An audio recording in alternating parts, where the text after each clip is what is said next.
یا اپنے ماحول کے اندر جو ہے ہم اس کو نماز جنازے کے نام سے تعبیر کریں گے۔ تو یہ ہے آج کے سبق کا خلاصہ۔ فرماتے ہیں الصلاۃ تنقسم الی قسمین، نماز دو، لفظ صلاۃ تقسیم ہوتا ہے دو قسم کی طرف۔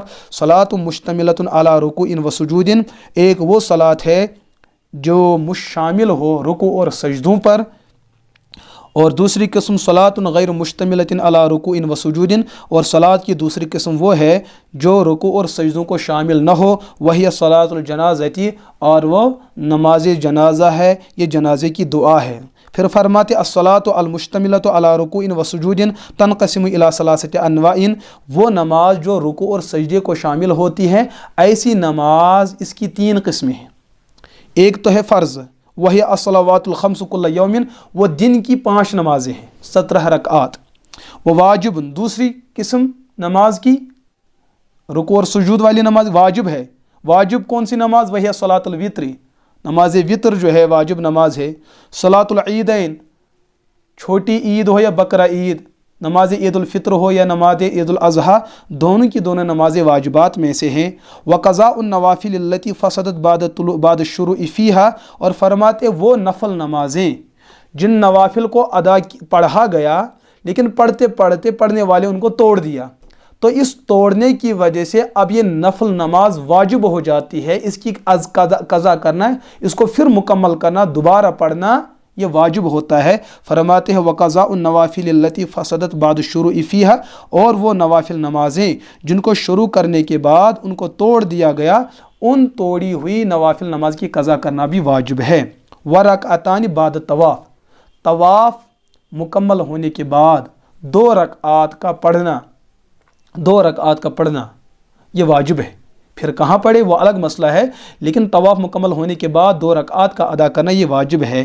اور نفل، تیسری قسم نماز کی وہ نفل ہے، وہی ما عدا المفروض والواجب، واجب نمازوں کے علاوہ اور فرض نمازوں کے علاوہ جو بھی نماز ہے ان کو نفل کہتے ہیں، ان کو نفل۔ لیکن پھر نفل کی 2 قسمیں ہیں، ایک نفل مؤکد ہے اور ایک نفل غیر مؤکد ہے۔ نفل مؤکد ان نمازوں کو کہتے ہیں جن کو ہم عرف عام میں سنت مؤکدہ کہتے ہیں، جیسے صبح کی 2 رکعات سنت مؤکدہ، ظہر میں پہلے 4 رکعات سنت مؤکدہ ہے، پھر 4 امام کے ساتھ فرض، اس کے بعد 2 رکعات سنت مؤکدہ ہے۔ مغرب میں 3 رکعت فرض کی ادائیگی کے بعد جو 2 رکعت ادا کی جاتی ہے وہ سنت مؤکدہ ہے۔ عشاء میں 4 رکعت جماعت کے بعد جو 2 رکعت وتر سے پہلے پڑھی جاتی ہے وہ سنت مؤکدہ ہے۔ اسی طریقے سے جمعے کے دن فرض جمعہ سے پہلے 4 رکعات کا ادا کرنا اور فرض جمعے کے بعد 4 رکعت کا ادا کرنا سنت مؤکدہ ہے۔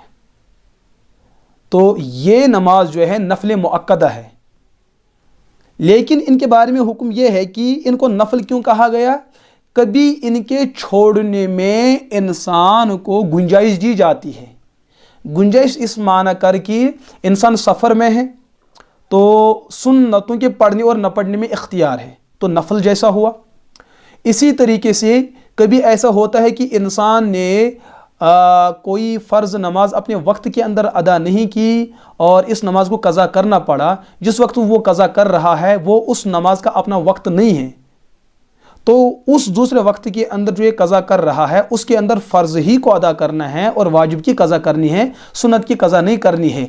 ان تمہیدات کی وجہ سے، ان امور کے پیش نظر سنت مؤکدہ بھی نفل کی ایک قسم ہے، لیکن ان میں تاکید ہے۔ اور اس کے علاوہ جو دوسری نمازیں ہیں، جیسے ہم تحیۃ المسجد پڑھتے ہیں، تحیۃ الوضو پڑھتے ہیں، اور عصر کی 4 فرض پڑھنے سے پہلے 4 رکعت پڑھتے ہیں، عشاء کی جماعت سے پہلے 4 رکعت پڑھتے ہیں، اور اسی طریقے سے مغرب کے فرض ادا کرنے کے بعد جو اوابین کی نمازیں پڑھی جاتی ہے، یا اسی طریقے سے چاشت ہو، اشراق ہو، تہجد ہو، یہ نفل ہے، نفل غیر مؤکدہ۔ تو فرماتے ہیں نفل جو فرائض اور واجبات کے علاوہ نمازیں ہوا کرتی ہے وہ نفل میں شامل ہے۔ اللہ ہمیں اس کتاب کو سمجھنے کی توفیق عطا فرمائے اور اس پر عمل کرنے کی توفیق عطا فرمائے۔